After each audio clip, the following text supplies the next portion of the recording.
झेप मराठी, आरसा महाराष्ट्राचा. महानगरपालिकाच्या निवडणुकांचे आता अधिकृत बिगुल वाजले. बहुचर्चित असलेल्या धुळे महानगरपालिकेच्या निवडणुकीसाठी यावेळी इच्छुकांची संख्या सर्वाधिक आहे. एकट्या भारतीय जनता पार्टीकडे तब्बल 550 इच्छुकांनी उमेदवारीची मागणी केली आहे. यातच सुरुवातीपासून एक नाव चर्चेत होते, तेही थेट महापौर पदासाठी. ते म्हणजे शहराचे आमदार अनुप अग्रवाल यांच्या पत्नी अल्पा अग्रवाल यांचे.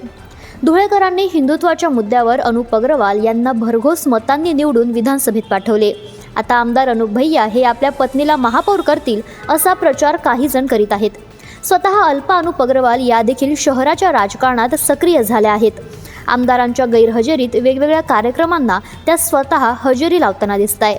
त्यांनी घेतलेला हा पुढाकार आणि त्यांची सक्रियता यामुळे त्यांच्याबद्दलच्या चर्चेला उधाण येत असल्याचं चित्र होतं.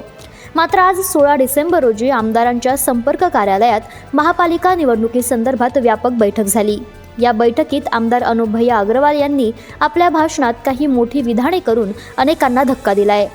इच्छुक उमेदवारांबद्दल देखील त्यांनी आपली स्पष्ट भूमिका मांडली असून कुणाचा पत्ता कट होऊ शकतो याचे उघड संकेत दिले आहेत. तसेच पत्नी अल्पा अग्रवाल यांच्या उमेदवारी संदर्भात आज पहिल्यांदाच आमदार अनुप अग्रवाल यांनी मोठा खुलासा केला.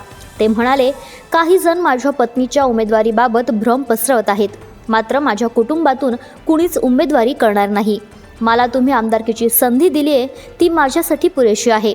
आमदारांच्या या भूमिकेने पत्नीच्या उमेदवारीबद्दलचे चित्र स्पष्ट झाले. मात्र घराणेशाही न जोपासता आपल्या कुटुंबातून कुणीही उमेदवारी करणार नाही हे सांगून आमदारांनी धुळेकरांची मनं मात्र जिंकलीत. अशाच वेगळ्या आणि ताज्या बातम्यांसाठी पाहत रहा झेप मराठी, आरसा महाराष्ट्राचा. संपादक प्राध्यापक अनिल चव्हाण, धुळे.